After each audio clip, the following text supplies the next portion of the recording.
El contenido de este podcast está recomendado para mayores de edad. Los comentarios son responsabilidad de los anfitriones e invitados. El uso del lenguaje, así como algunas opiniones, pueden ser ofensivos. Se recomienda criterio y discreción.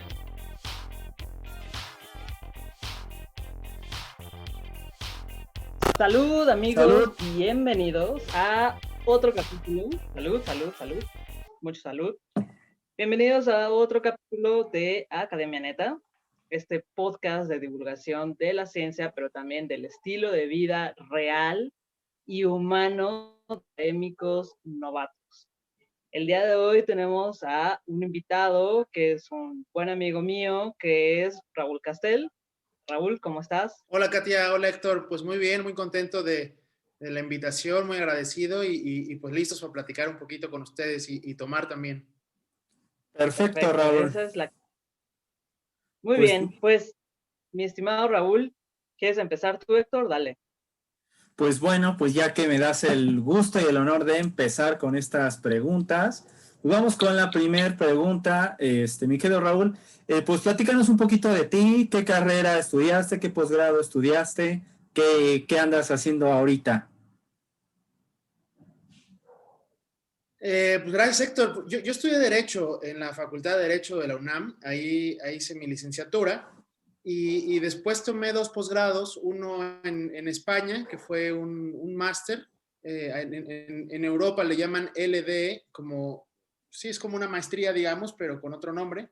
El tema fue Derechos Humanos y Derecho Constitucional, que siempre ha sido como mi línea de interés.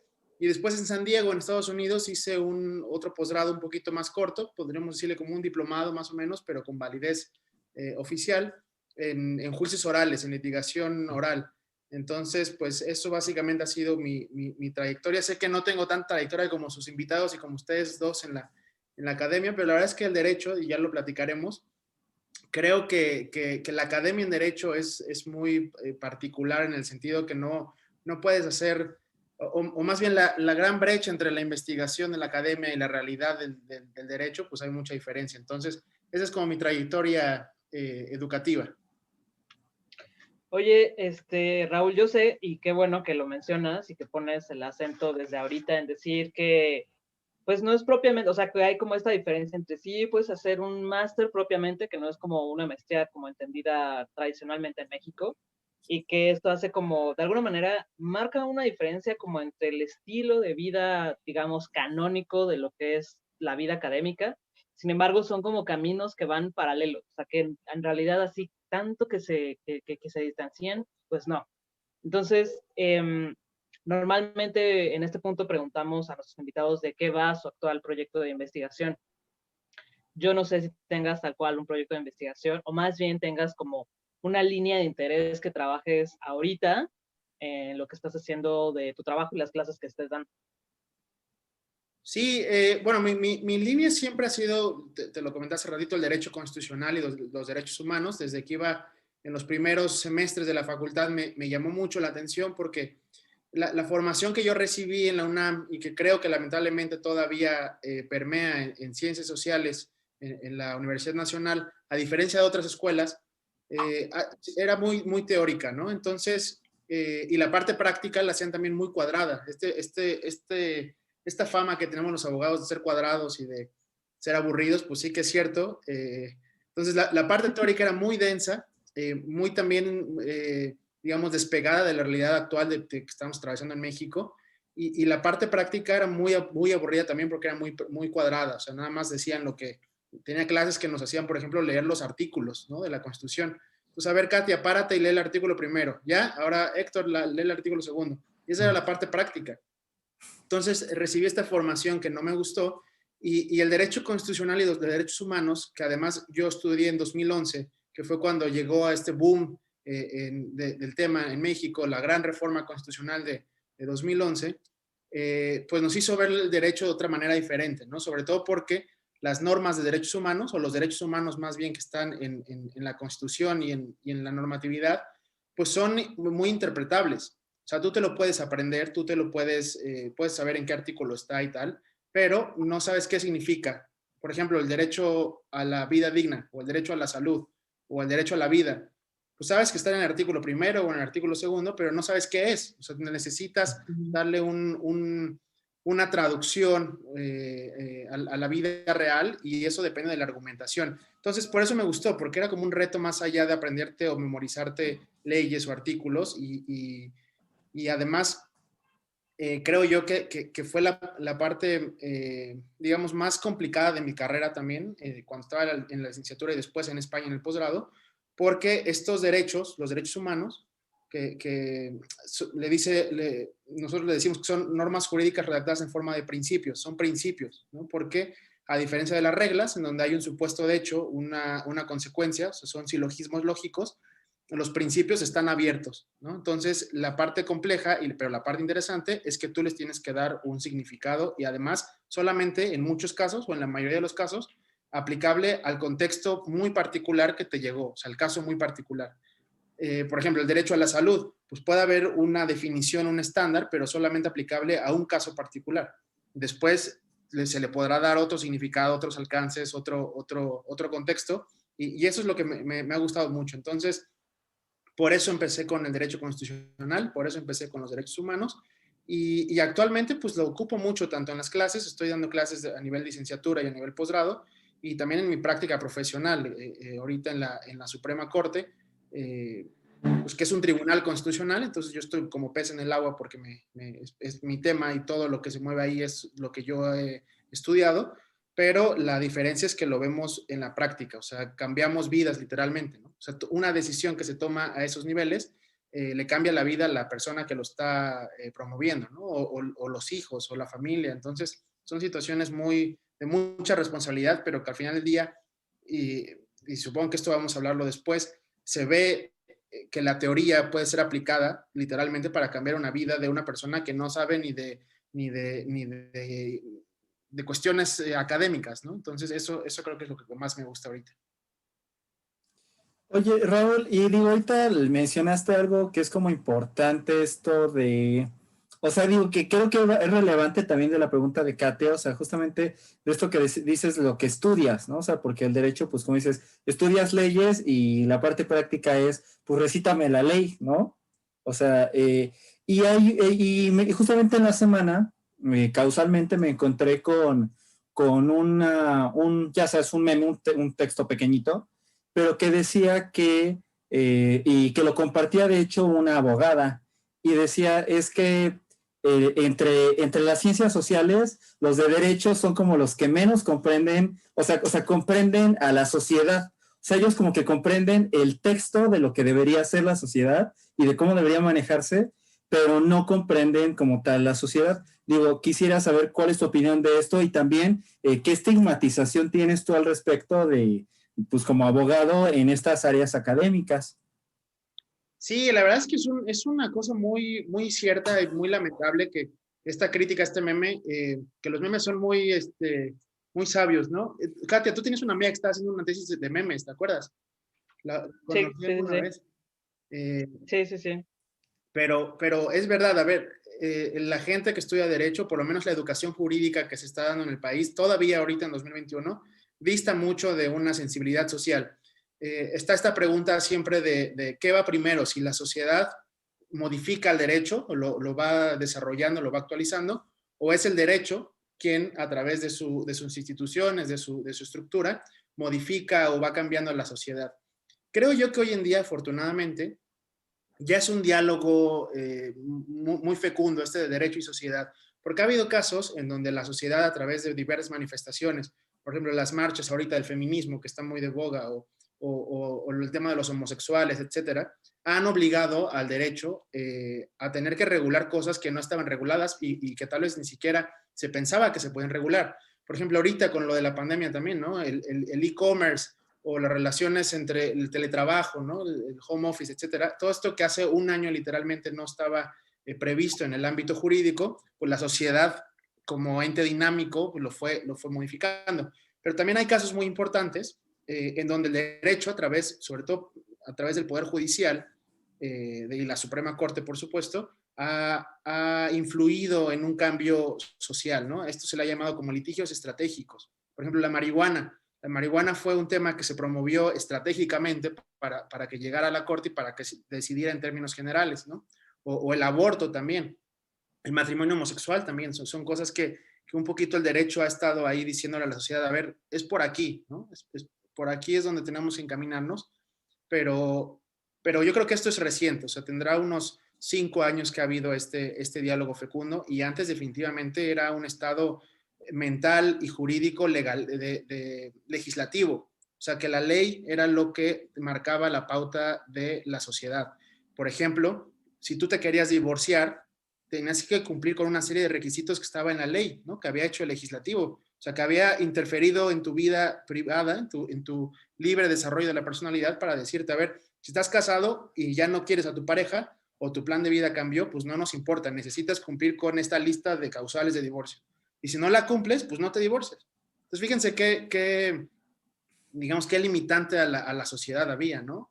Ahorita creo que ha cambiado mucho. Está este derecho que se llama libre desarrollo de la personalidad, que es un derecho creado de interpretación, o sea, no está en ninguna ley, no está en ningún artículo, pero es un derecho que da pauta para que tú puedas agarrarte de ahí para todo. Y ese derecho de libre desarrollo de la personalidad ha servido, por ejemplo, para la marihuana, para que puedas fumar marihuana, ha servido para el cambio de sexo de las personas transexuales, ¿no? Porque es un libre desarrollo de la personalidad, ha servido para la adopción de parejas homosexuales, ha servido para el aborto, etcétera. Entonces, por eso les decía que es muy estimulante trabajar en un lugar como la Corte, porque este tema, que sin duda es muy teórico y muy académico de la creación de un derecho, se ve aplicada en la vida de las personas, ¿no? Y esto está padre. Pero sí, yo creo que ahora hay este diálogo que todavía nos falta mucho, por supuesto, pero yo veo un poquito de buen camino en el ámbito jurídico. Esa sería mi respuesta. Sí, yo creo que, no sé, siempre lo he platicado con amigos como Raúl, con amigos como Ale Sabre, amiga del alma, te mando un saludo, que siempre las pláticas y las discusiones más, digamos, más complicadas, las más rasposas y en varios puntos, siempre es entre sociólogos y abogados. O al Sí, menos a mí me ha pasado así, porque justo siempre está como, no, pero es que la ley dice, y el sociólogo es como, pues sí, la ley dice, pero si la sociedad la hace y la ley se queda corta, pues güey, tu ley va a valer para nada, ¿no? Entonces, si no obligas como al cambio, que creo que ese es como el problema de muchos abogados, lo sienten en el alma, muchos, como bien decía Raúl, son muy cuadrados y son como muy renuentes al cambio, ¿no? Porque se apegan mucho a como si la ley dice se hace así, entonces como, pues no, güey, o sea, el mundo está en constante cambio y en constante transformación, tienes que entender que pues también las leyes, como dice Raúl, ¿no? Entonces creo que por eso también Raúl y gente como Alejandra son como grandes amigos míos porque entienden esta dinámica y creo que muy pocas veces nos hemos peleado, ¿no? Pero creo que esto es importante resaltarlo ahorita como cuestiones de la academia, de que hay como ciertas disciplinas que se pelean mucho entre sí y que pueden ser como discusiones muy tranquilas o pueden ser discusiones súper intensas de gente que se termina odiando y casi, no sé, se pone muy intenso, pero ya lo platicaremos más adelante, ¿no? Oye, sí, sí, Raúl, sí.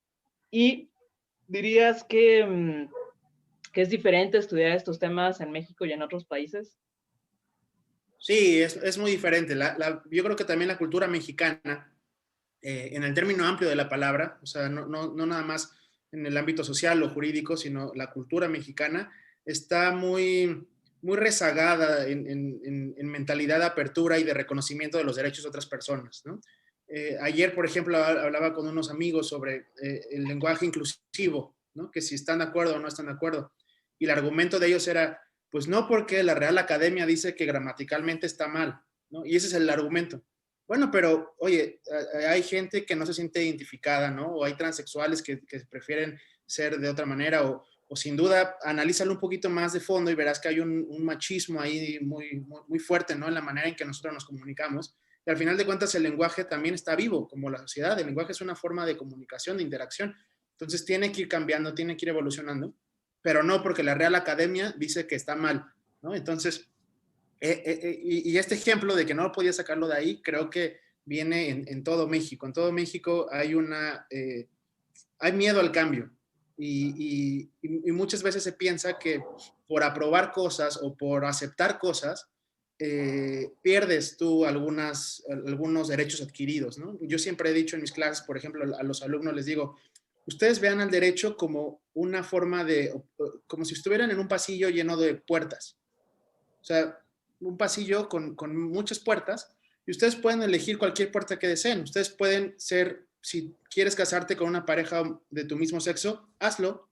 Si no quieres, abre esa puerta y entra y ten tu vida familiar en pareja bien, con seguridad social, con derechos, con obligaciones, etcétera. Si no quieres, pues abre otra puerta y ahora cásate con una persona de tu otro sexo, ¿no? O si quieres cambiarte de sexo, pues abre la puerta, o sea, ten esa facilidad de opciones y que todos podamos ser, o estar protegidos bien, o sea, no necesitas ser mujer para defender los derechos de las mujeres, no necesitas ser homosexual para defender los derechos de los homosexuales, necesitas ser una persona sensible, con sensibilización, para defender estas cosas y que no, y si no va contigo, si no va con tu cultura, si no va con tu ideología, si no va con tu formación o tu plan de vida, pues no lo hagas, pero deja que aquellas personas sí lo hagan. Y esto sí lo entienden en otros países. Por ejemplo, en Europa, la verdad es que en las clases a mí también me da mucha risa porque me acuerdo mucho de una clase que analizábamos una demanda que había llegado al Tribunal Europeo, al Tribunal Constitucional Europeo,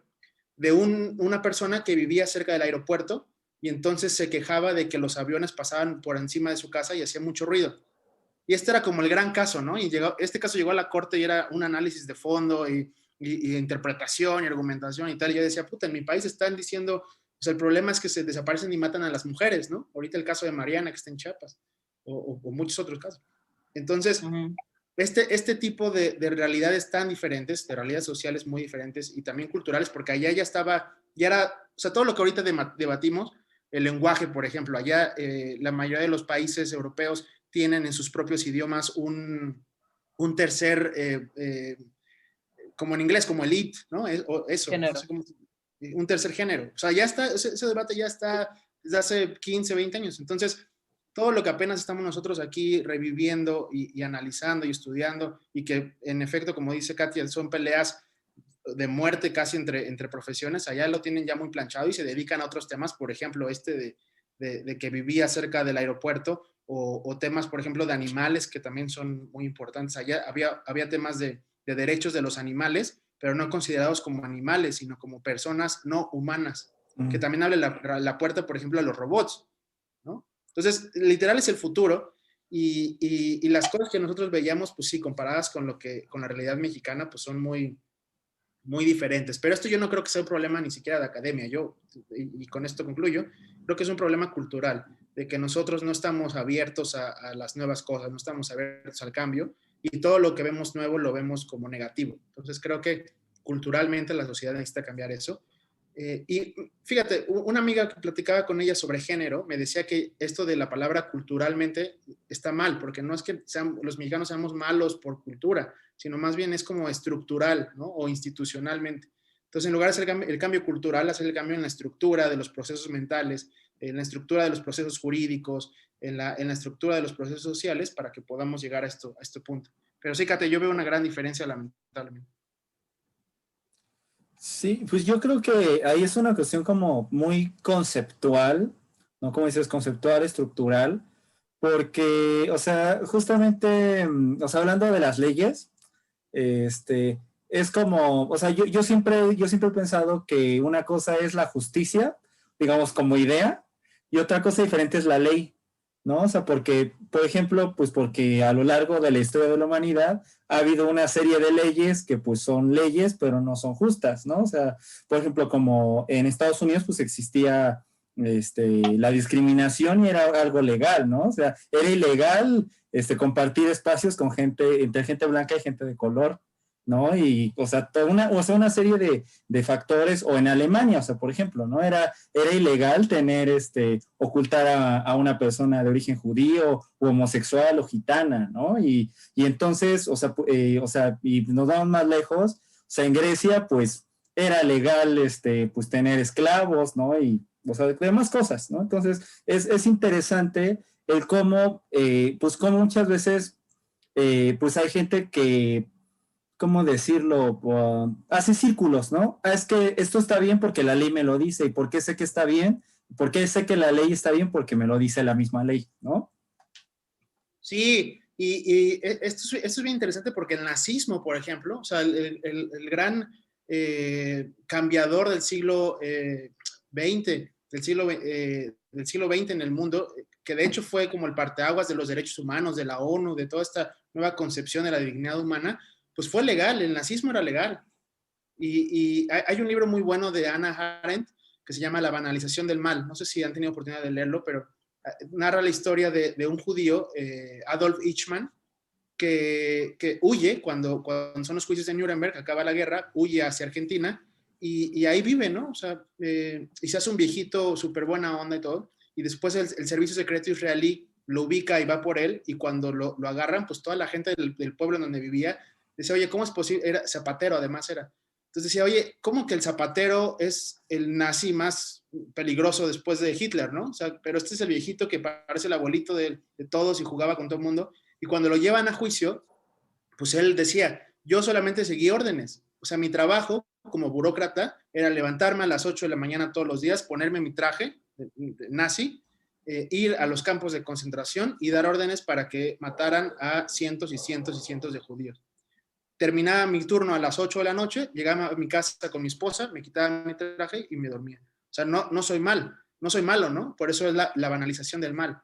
Que cómo era posible que una persona pudiera, a través de la ley, de seguir órdenes y de seguir patrones establecidos, tener este nivel de crueldad que ojalá que no volvamos a repetir, perdón. Pero también es un problema de cómo, del entendimiento de la ley. Y no quiero entrar aquí en polémica porque sé que ustedes son de la 4T y no quiero aquí, no quiero hacer problema, pero la gran, lo que yo veo muy peligroso de este gobierno actual en México es el sobrepoder que se tiene para reformar leyes y la Constitución, ¿no? O sea, esta mayoría absoluta que el presidente tiene en la presidencia, en el Poder Ejecutivo, pero también en las cámaras de legisladores y en los estados, hace que pueda literalmente en una mañanera decir, quiero que pase, quiero que se quiten los órganos autónomos.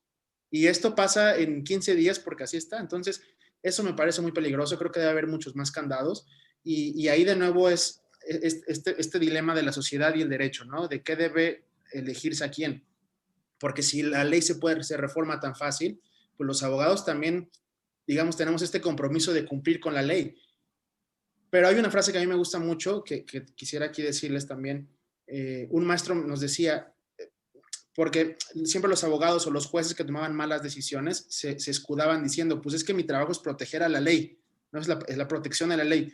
Y este maestro nos dijo, pues la ley no tiene derechos, no tienes que proteger a la ley, el que tiene derechos es la persona, la sociedad, eso es lo que tienes que proteger. Entonces, en caso de que haya alguna ley que sea injusta o que no pueda ser aplicable, pues inclusive tienes que quitarla, ¿no? Y esto, por ejemplo, en feminicidios ahorita que está lamentablemente muy reciente aquí en México. Bueno, reciente porque se ha visibilizado, pero por supuesto que es un problema antiguo. Muchos jueces que han dejado salir a personas que claramente cometieron feminicidios o que les dan otro tipo penal más bajo para que tengan menos pena, se escudan en eso, ¿no? Porque es la ley. Hay un documental que recomiendo aquí a todos los que nos escuchan y a ustedes si no lo han visto, que se llama Las 3 muertes de Marisela Escobedo, está en Netflix, y es justo sobre esto, ¿no? Sobre que los abogados cumplieron con la ley, los jueces cumplieron con la ley. ¿Y qué pasó? No se hizo justicia, ¿no? O sea, no se resolvió lo que debería de resolverse. Entonces, ese también es un problema que yo creo que la clave aquí es la sensibilidad. O sea, yo a mis alumnos les digo eso, esta clase, que por cierto doy una de sociología del derecho, que luego entraremos en discusión con Katia, por el enfoque Ya que vamos a les puedo empezar, dar. ¿no? Pero lo que les digo es, a ver, aquí yo no quiero que sepan de teorías, ni quiero que sepan de los grandes sociólogos, ni quiero que sepan quién tenía este punto de vista. Yo lo que quiero que tengan al finalizar la clase es sensibilidad.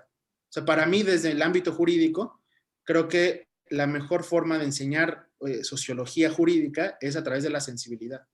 Porque siendo sensibles, pueden ellos tener este criterio de, sabes que esta ley no se debe cumplir, o esto está mal, o se debe defender esto, o cualquier tipo de estas situaciones. Sí, yo creo que es interesante como poner eso sobre la mesa porque retomando lo de la 4T, spoiler alert, ya está pasando. O sea, si no están pendientes de las noticias, ya está pasando, o sea, ya se están desapareciendo órganos autónomos porque la corrupción, el discurso que ustedes quieran. Pero no me quiero extender en eso, vamos a dejarlo hasta ahí. Pero creo que es importante que lo pongas sobre la mesa porque justo, o sea, como decía Héctor, ¿no? La pregunta creo que es muy válida y muy vigente, justo, o sea, porque aunque es una discusión que seguramente es una discusión canónica en el derecho de, bueno, y si es justicia, entonces, la ley es justa, que creo que es lo que decías, ¿no, Héctor? Me imagino que debe ser una discusión canónica en el derecho como las hay en la comunicación, como las hay en la sociología, ¿no? Esto es, claro que en un nivel teórico lleva unas discusiones larguísimas, pero lo importante es justo ponerlo sobre la mesa como lo estás poniendo, Raúl, de decir, está padre la discusión, pero vamos a ponerlo en ejemplos claros y concretos, ¿no?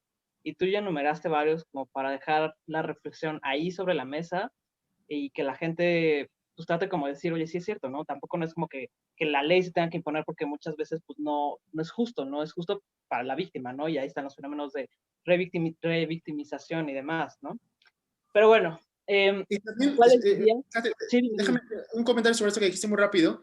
Y también, o sea, el ideal de justicia, sin entrar a temas filosóficos, no solamente es que tú tengas la razón o que tú ganes el caso. O sea, tú puedes perder un caso, puedes perder un juicio, pero el ideal de justicia debe estar permeado de que estés tú con la certeza de que todos los pasos previos para llegar a esa conclusión fueron bien hechos. O sea, si pierdes un caso, pero dices, bueno, está bien, hubo debido proceso, no hubo corrupción, hubo buena argumentación y lo perdí, pues bueno, te quedas también tranquilo. Quizá no estés satisfecho porque no se hizo justicia, digamos, pues, en ese ideal, pero estás certero de que se hizo justicia en el proceso que se llevó a cabo. Y aquí también es un debate muy grande en el ámbito jurídico sobre los derechos de los delincuentes, ¿no? De las personas que, ¿no? El debido proceso, por ejemplo, o la presunción de inocencia. Y mucha gente también, yo creo que esta cultura jurídica externa, de gente que no está en el ámbito propiamente profesional del derecho, pues piensa que los jueces sacan a los delincuentes, ¿no? O que la ley protege al asesino o al ratero, etcétera. Y yo creo que al contrario, un entendimiento correcto de estos tipos de derechos, del debido proceso, de los derechos de los imputados, tanto de las víctimas, puede dar la garantía que se está sancionando al que se debe sancionar, ¿no? Que eso pasa en México también. O sea, acusas a alguien y se agarra a otra persona y se acabó el caso, ¿no? Y otra persona ni de verla ni temerla. Y generalmente, pues, las cárceles en nuestro país están llenas de pobres, de gente que no tiene educación y que, pues, ahí terminó por azares de la corrupción y de la mala política jurídica que hay. Pero si estos derechos fueran correctos también para los delincuentes, se puede tener la certeza en este ideal de justicia, ya les digo yo, como más, no como objetivo, sino como proceso, de que se está sancionando al culpable, de que una persona certera, que se tiene la certeza de que cometió algún delito, se pueda sancionar y que se sancione también bien, porque eso es importante. Perdón, Cata. muy de acuerdo. No, qué bueno que hiciste la acotación, bastante prudente. Oye, ¿y cuáles dirías que son como las principales dificultades de trabajar en esta línea de investigación del derecho que tú manejas? Fíjate que yo, toda la universidad, en segundo semestre tuve la fortuna de ser invitado al Instituto de Investigaciones Jurídicas de la UNAM. Y pues ya te imaginarás tú que en segundo semestre, cuando no sabes ni qué onda con el derecho, pero eso sí, me creía yo el abogadazo y traía la corbata y el traje y todo, pero no sabía ni qué onda, pues tener esta oportunidad de ir a jurídicas, caí en la UNAM, además siempre hay esta rivalidad, ¿no? Entre los institutos de investigación y las facultades. Pues era para mí, era el Olimpo. O sea, estaba yo ahí con los dioses del derecho, ¿no? Con las personas famosas y estabas ahí aprendiendo y además, pues me codiaba con gente de otros semestres más arriba que tenían proyectos de revista. Creo que tú alguna vez publicaste en el extranjero. Ahí conocí a Alejandra, por cierto. Sí. Tenían revistas o hacían conferencias. O sea, este mundo para mí, como un chavo de segundo semestre, pues sí me abrió mucho los ojos y como a ser intelectual, ¿no? Como a la academia. Y yo lo disfruté mucho hasta que me llegó un shock de realidad, o sea, literal me bajé del sueño y dije, ¿sabes qué? Jurídicas, y creo que también la UNAM, por lo menos en ciencias sociales, peca de este sobreexceso teórico y sobreexceso de aislamiento, ¿no? De lo que hace la UNAM o estos centros, estos institutos de investigación con el resto del país. Y yo dije, oye, aquí está súper padre que organicen eventos y conferencias a las que iban 15 personas sobre el derecho canónico del siglo XVII, pero pues afuera están matando gente, afuera está la delincuencia, afuera está lo de las mujeres. Entonces, y tú lo planteabas en los institutos y la verdad es que no, decían, bueno, déjame escribir un artículo sobre eso. Y escribían un artículo, lo publicaban, hacían su conferencia y se acabó. Entonces a mí eso no me gustó mucho y por eso decidí un poquito entrar a la práctica. Y lo más difícil de la práctica en derechos humanos, pues es que no, vaya, necesitas corazón, estómago y ser inmune a la decepción, ¿no? Porque es muy duro. O sea, como ya lo traduces tú a una persona, a un nombre y apellido, a una, por ejemplo, una chava, una madre que acaba de decirte que su hija fue violada y fue muerta, etcétera, todo lo que estudiaste en la investigación, todo lo que tu formación académica, etcétera, se reduce a ver como la mejor manera de ayudarle a esa persona con nombre y apellido. Y cuando te das cuenta que no depende ni del conocimiento que tengas, ni del esfuerzo que hagas escribiendo o argumentando, sino de darle dinero al policía o de darle dinero al juzgado o de que el caso es político y no va a pasar, es una frustración muy grande. Hablaba yo con una amiga mía que se llama Natalia, que es defensora de derechos, es una muy buena abogada, pero definitivamente por esto decidió ser defensora de derechos, pero defensora de derechos de los que están en la calle, o sea, ella no trabaja en una oficina, ella no tiene oficina, ella está en la calle con las familias, con las víctimas, y es un viacrucis, o sea, eso es lo más difícil. Estaba yo leyendo un informe de que más o menos del 100% de casos que se producen en la primera instancia, cerca del 1% llegan a la Suprema Corte. Y cuando llegan a la Suprema Corte, pues ya son casos además muy, digamos, de alto perfil que llegaron ahí porque llevan años en proceso y además porque las víctimas, o sea, las partes han tenido el dinero y las ganas mentales, psicológicas, no sentimentales de seguir el caso. Entonces, cuando llegan a la Corte, la verdad es que ya no, sí impacta, por supuesto, pero me refiero a que son aspectos que ya lleva mucho tiempo y mucho esfuerzo anterior, ¿no? Que el 90%, el grueso de la población, no podría ni económicamente soportar. Entonces, es muy feo trabajar en esas primeras instancias, en los primeros respondientes, cuando te das cuenta de que realmente no depende ni de tu conocimiento, ni de la investigación, ni de tus ganas. Y mucha gente también, yo creo que el derecho es una de las carreras más que se abandonan. O sea, terminas la carrera, ejerces un par de años y después te dedicas a otra cosa porque definitivamente, o te haces parte del sistema, ¿no? Porque no hay otra manera de hacerlo. Entonces sí es muy complicado. A diferencia de otras carreras, yo creo que la gente que tiene esta sensibilidad pues para darse cuenta de las cosas que están pasando y que tratan de hacer algo y ven que por más que lo intentes y por más que lo intentes no se puede, o sea, te parte el sueño, te parte la vida, te parte el corazón. Ves a las personas, te digo, con nombre y apellido también que les están arruinando la vida, literal. Entonces es muy fuerte. Afortunadamente, el derecho pues tiene muchas ramas y te puedes dedicar profesionalmente o laboralmente a otro tipo de temas, ¿no? Pero estos temas de litigio o de derechos humanos sí se sufren bastante, sobre todo en nuestro país. Oye, Raúl, justamente la siguiente pregunta va orientada hacia ese punto. Digo, o sea, creo que todos entendemos que son fundamentales los derechos humanos, pero así que en tus propias palabras, ¿cuál es la importancia de trabajar sobre estos temas? ¿No? O sea, y cómo les afecta a las personas esto, ¿no? O sea, porque como bien dices, pues muchos andamos por la vida sin saber cuáles son nuestros derechos fundamentales, ¿no? Entonces, pues, muchas veces nos arrollan. Entonces, yo creo que nos gustaría saber eso.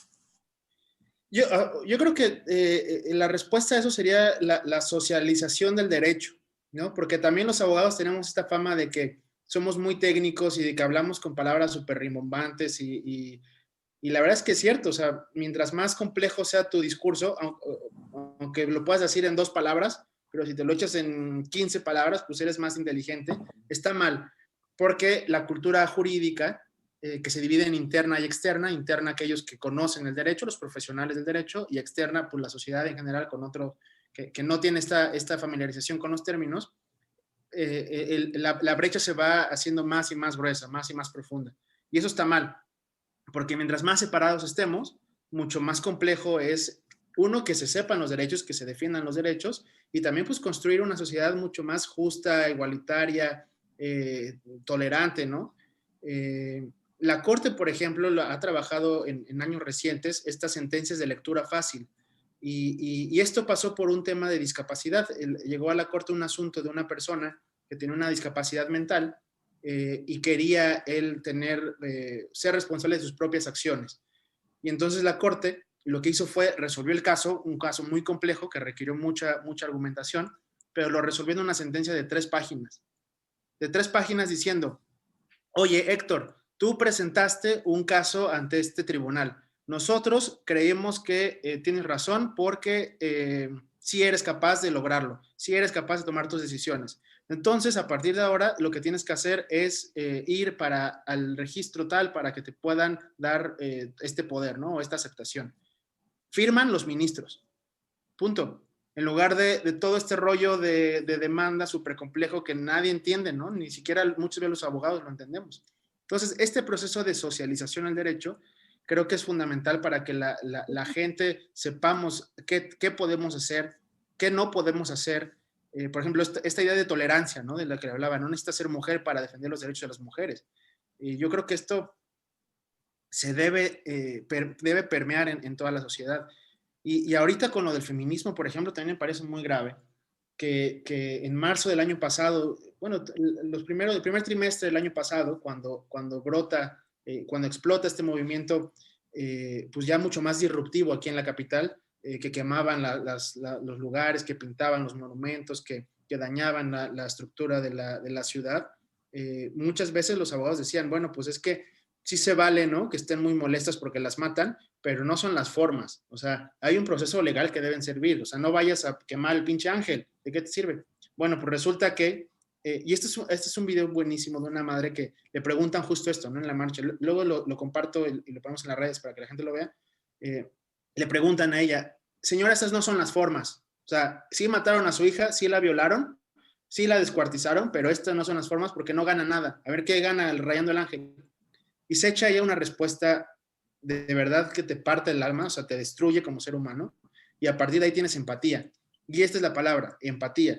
Se trata de la empatía, de que también nosotros como sociedad, en el ámbito del derecho, tengamos una empatía para saber, y también se relaciona con lo que hablábamos antes, Héctor, que no necesariamente la ley tiene que ser cumplida a cabalidad. Cuando hay una injusticia tan grande como esto, como las muertes, la discriminación, el machismo, pues debes tú cambiar eso. A ver, los derechos humanos, por concepto, son luchas de años, son luchas históricas de años. O sea, ningún derecho se ha ganado gratis, ¿no? Todos los derechos han sido por protestas, por revoluciones, por matanzas inclusive, por estar en contra del gobierno, estar en contra del autoritarismo. Entonces, si ahorita se piensa que cualquier derecho, y sobre todo en este cambio tan radical que tenemos que tener de mentalidad en México, va a llegar de gratis o va a llegar fácil, yo creo que estamos muy equivocados. O sea, más bien es apoyar esos temas, tener empatía, ver la cuestión de fondo y poder trabajar cada quien desde donde podamos en mejorar eso con un granito de arena, ¿no? Pero también esto es importantísimo, que no tengamos la mentalidad, y esto lo digo muy en mi experiencia, de querer cambiar al mundo, querer resolver todo, porque les digo, cuando te topas con la realidad, no sirve. Y si no tienes esta mentalidad de que no lo vas a lograr, y no quiero sonar pesimista, no me malentiendan, pero realmente si no tienes esta perspectiva de que es muy complicado y no lo vas a lograr ni a la primera, ni a la segunda, ni a la tercera, tal vez ni a las 100 veces que lo intentes, pero que estés ahí, lo vas a lograr. Porque si piensas que lo vas a cambiar al día siguiente, te va a destruir. O sea, el país te destruye, el sistema jurídico te destruye, la corrupción te destruye, la política te destruye, ¿no? Entonces, yo creo que esto de socializar el derecho sirve mucho para que la gente sepa qué puede hacer, ¿no? Y también qué pueden hacer los demás. Porque justo esto, lo del aborto, por ejemplo, cuando yo veo las marchas de las personas que están en contra del aborto, pues yo digo, pues es que no las están obligando a abortar. O sea, tú que estás en contra del aborto, si se aprueba una ley a favor del aborto, no te van a obligar el matrimonio homosexual. Pues no significa que tú siendo heterosexual te obliguemos a casarte con un homosexual ahora. ¿no? O sea, no encuentro la razón de por qué no estás a favor o por qué no estás en contra. Deben ser opciones. Y esas opciones, les repito, son creadas o son entendidas a partir de pues de asimilar y de asumir que tienes tú derechos y que las otras personas también tienen derechos. Raúl, y con toda la experiencia que llevas de haber estudiado una licenciatura, tus másters y demás cursos en el extranjero, y más la experiencia que llevas hasta ahorita trabajando en la Suprema Corte, dando clases, etcétera, ¿a qué conclusiones has llegado? Pero ¿en qué tema? He llegado a muchas, Katia, pero... Si quieres, o sea, conclusión respecto a lo que es ejercer el derecho, conclusión a lo que es la defensa de los derechos humanos, conclusiones que tú digas, estas conclusiones son como fundamentales desde la vida cotidiana hasta de aquí en un futuro a un cierto plazo.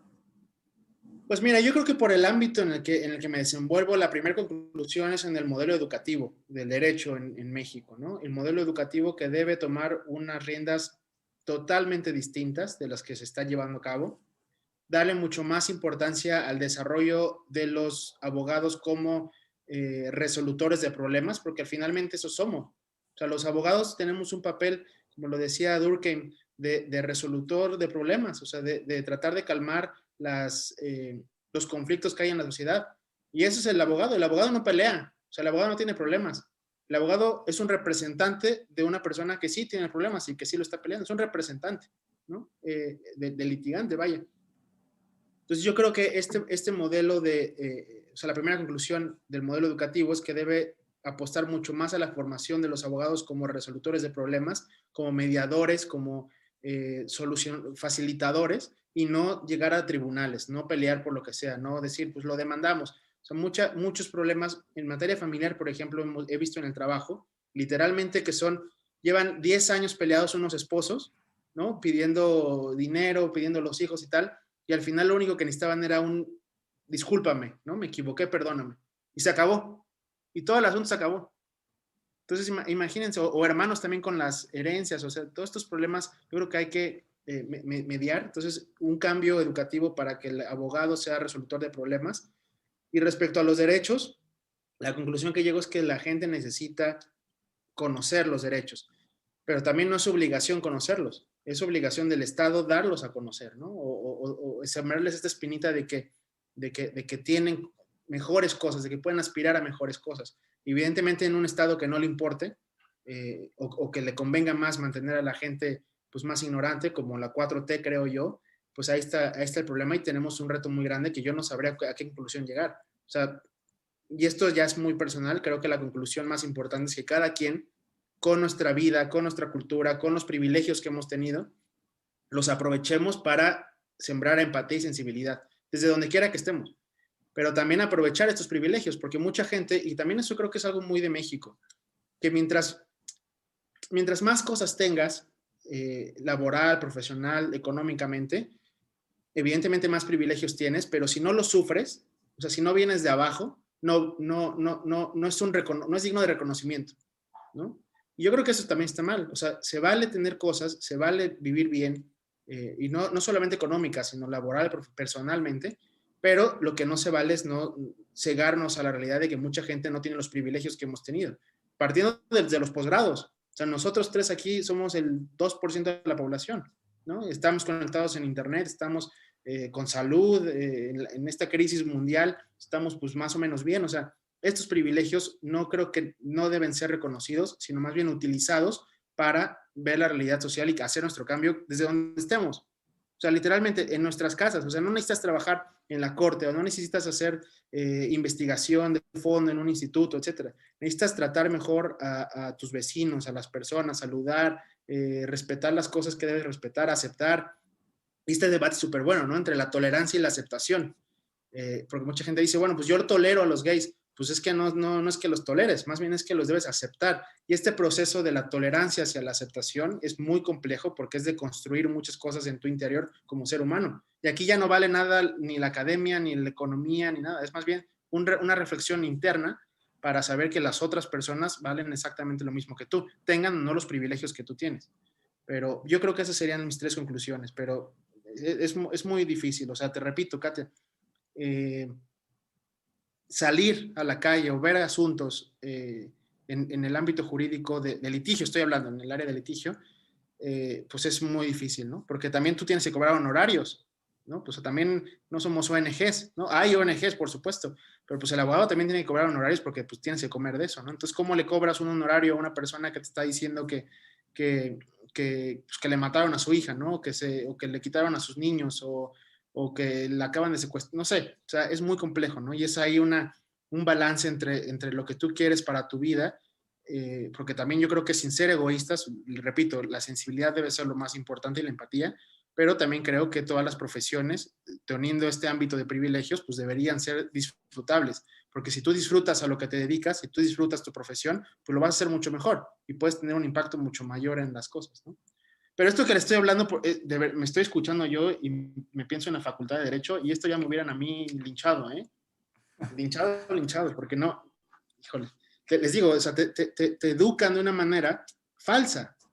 Porque cuando sales y ves que debes cobrar honorarios, que debes trabajarle más duro, que debes desarrollar otro tipo de habilidades que no sea nada más aprenderte o memorizarte artículos, pues ya está mal, ¿no? Entonces, por eso también hay un atraso en el nivel jurídico del país, porque cuando tú sales de la Facultad de Derecho de la UNAM en CEU, que además así como pues, el top, ¿no? Pues no está listo para nada. Yo me acuerdo mucho que salía yo de la facultad y me sabía las teorías de los contratos, la teoría de las obligaciones y la teoría de los pagarés y tal. Y cuando me dijeron, a ver, hazme un contrato, puta, pues ¿cómo lo hago? No sé, ¿sabes? Entonces, el cambio educativo debe ser súper, súper importante. Oye, ¿y qué dirías que se necesita para trabajar estos temas con los que tú trabajas? ¿Qué es lo que una persona debería tener fundamentalmente para esto? ¿Un abogado o cualquier persona que quiera ser abogado? Pues, un abogado, una persona que se quiera dedicar a eso. Pues yo creo que ganas de mejorar el entorno, o sea, mejorar la convivencia que se tiene con las personas. Les repito, cuando tú te das cuenta de que defender los derechos es vivir mejor, o sea, para todos, también para ti, pues ¿a quién no le gusta vivir mejor? ¿No? O sea, ¿a quién le gusta estar en la Ciudad de México con delincuencia, con marchas inclusive, ¿no? O sea, si hubiera, por ejemplo, una buena, ahorita que está lo de los ciclistas, si hubiera una buena política de ciclismo y hubiera derechos de ciclistas, pues no habría marchas. Entonces tú también puedes llegar a tu trabajo sin problema y puedes irte en la noche sin problema y no tienes que estar ahí porque cerraron la calle 4 horas. O sea, nos combina a todos y esto creo que es importante. Una persona que quiera estudiar derecho en este enfoque de derechos debe entender que es para el beneficio de todas y de todos. El lenguaje inclusivo es beneficio de todas y de todos, ¿no? O sea, defender este tipo de banderas creo que es muy positivo para todos. Pero, no sé, a ver, también la verdad es que yo cuando empecé a estudiar Derecho, yo quería ser senador. O sea, yo estudié Derecho porque quería ser senador. Tenía esta idea de la política y del traje y de la corbata y del poder y ya sabes. Estaba además de moda House of Cards. Entonces, pues, todavía más, ¿no? Y también esto es socialización del derecho, o sea, empezar a cambiar el papel del abogado como este ente todopoderoso que habla súper rimbombante y que es buen orador y que trae la corbata padre, a una persona que se está preocupando por los derechos de las demás. Entonces ya la gente que estudia derecho, en lugar de tener este modelo a seguir del senador, ¿no? Va a tener un modelo a seguir de mucho más social. Entonces ese también es un cambio importante que se debe hacer. Oye, Raúl, y ya para ir cerrando esta primera parte y siguiendo como con el ejercicio de socialización del derecho, ¿qué dirías que es como las cosas más puntuales que tiene que saber la gente en general, si quieres, sobre la cuestión de derechos humanos? Uy, es que esa es una muy buena pregunta, ¿no? Mira, lo que se ha intentado hacer desde la Corte, a ver, también porque vamos a ser muy honestos aquí, esto es de transparencia. Actualmente el presidente de la Corte tiene una agenda pues muy de reflectores, ¿no? Y también eso se le ha criticado mucho. O sea, le gusta el reflector, le gusta la cámara, le gusta que se hable de él. Y hay mucha gente que lo critica por esto. Yo creo que el hecho de que le guste todo esto, que tenga una aspiración mucho más mediática, puede ser ético o no, pero de alguna manera está beneficiando a la cultura jurídica. O sea, el canal, el canal judicial, por ejemplo, que antes la veía nada más la persona que lo hacía, el productor, y tal vez otra persona ahí para dormirse, pues ahora le invirtieron muchísimo dinero, le cambiaron el nombre. Hay muy buenos programas con chavos, ¿no? O sea, también muchos chavos están participando en eso. O el canal legislativo, ¿no? También que nadie lo ve y debería verse. Entonces, este cambio de comunicación social, digamos, entre las instituciones y la ciudadanía, tiene que mejorar mucho. Creo que eso sería lo principal para que la gente empiece a entender los derechos, o sea, hacer campañas muy fuertes y muy estratégicas de conocimiento de derechos, que creo que la Corte, pues digo, no porque estoy ahí, quiero hacerle mucho comercial, ¿verdad? Pero creo que esta gestión lo ha hecho bien, ha estado mucho más metida en este tema social. Puede haber un trasfondo que tal vez no nos guste tanto, sí, lo discuto, pero el resultado está siendo pues una mejora de lo que había antes, ¿no? La opacidad, por ejemplo, acaban de publicar que todas las sentencias deben ser públicas también, entonces esto también, antes se quedaban opacas, se quedaban guardadas, y son cositas que poco a poco van a ir cambiando, pero no, de nuevo, no pensemos que va a ser de un día para otro, o sea, esto es de generaciones y de generaciones, y yo creo que nosotros, nuestra generación, nos está tocando el primer paso. O sea, de verdad no esperemos nosotros verlo ya en nuestra vida, verlo materializado. Nosotros somos esta generación en la que está diciendo, a ver, están matando a las mujeres, hay que hacer algo al respecto. A ver, están los derechos de los homosexuales, hay que hacer algo al respecto.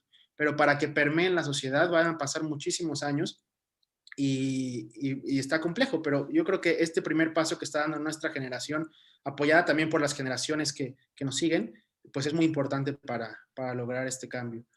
Pero yo diría, ya respondiendo a tu pregunta, que ya ni me acuerdo cuál era, Katia, ¿cómo socializar el derecho?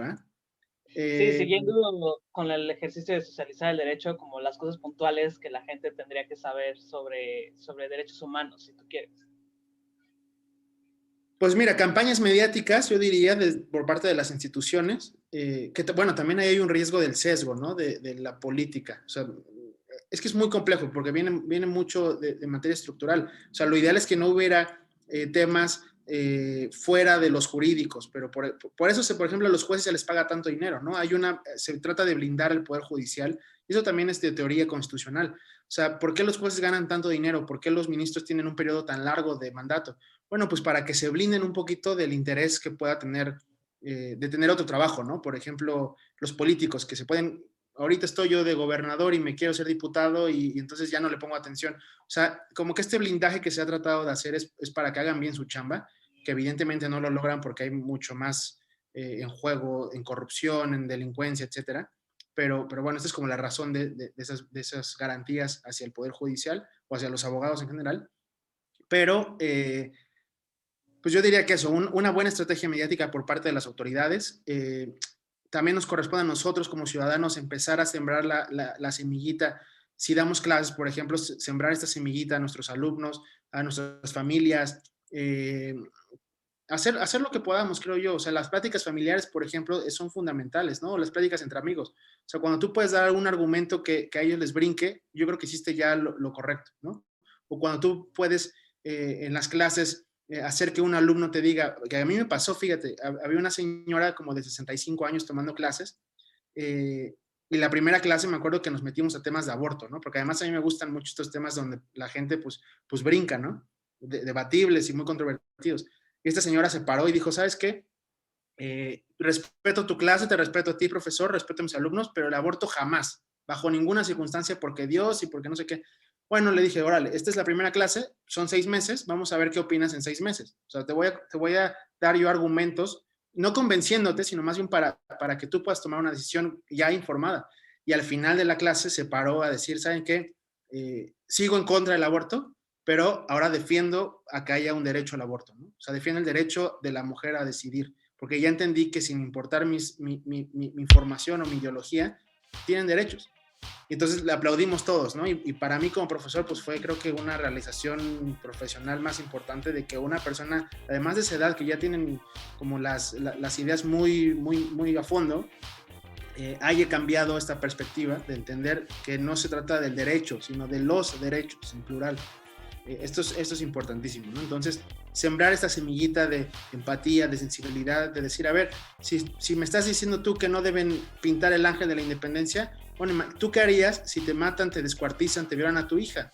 Y vas al juzgado y te dice que se fue con el novio, y vas con la policía y te dicen que llegan 2 días, y vas con el fiscal y te dice que sí, pero que quiere 5 millones de pesos. O sea, después de que tocas tantas puertas, literalmente lo que quieres es quemar todo, ¿no? Y este video de la mujer es muy bueno para empatía, yo lo uso mucho en clases para eso, porque dice la señora, de verdad desgarrador, dice, si no estás de acuerdo con esto, quítate, o sea, no me estorbes, porque yo voy a quemar todo lo que encuentre.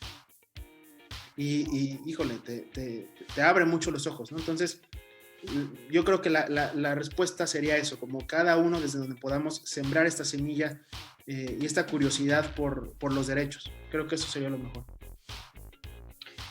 Muy bien, pues qué ilustrativo, como has puesto hasta ahorita, muy lejana, que justo creo que era mi interés como de invitarte al podcast, de un derecho desde una perspectiva mucho más fresca y que no tiene nada que ver como con el típico abogado penalista que se la pasa en los litigios y toda esta onda. Creo que ha sido súper interesante la plática contigo hasta ahorita. Creo que es un buen momento para cerrar. No sé si quieres agregar algo más tú, Raúl, o tú, Héctor, antes de terminar aquí esta primera parte. No sé, alguno de los dos. No, ustedes manejan los tiempos. Sí, pues no, nada más agradecerle a Raúl, muchísimas gracias por estar aquí, pues como dice, esta charla tan ilustrativa, y pues bueno, vamos a seguirla en un momento más. Perfecto, pues muy bien, gracias amigos, entonces, no, gracias a ti, amigo, querido. Vamos a cerrar aquí esta primera parte, ustedes tendrán que esperarse hasta el viernes para ver en qué terminó esta plática, y nosotros vamos a seguir con nuestro chupe feliz hasta que acabemos. Amigos, muchas gracias. Ya saben, mi consejo de siempre, no se pongan malacopas, los malacopas caen muy mal. Diviértanse si van a tomar. Cuídense mucho, amigos. Salud. Salud. Ay. Salud. Ahí nos estamos viendo. Salud. Salud. Cuídense. Bye, bye.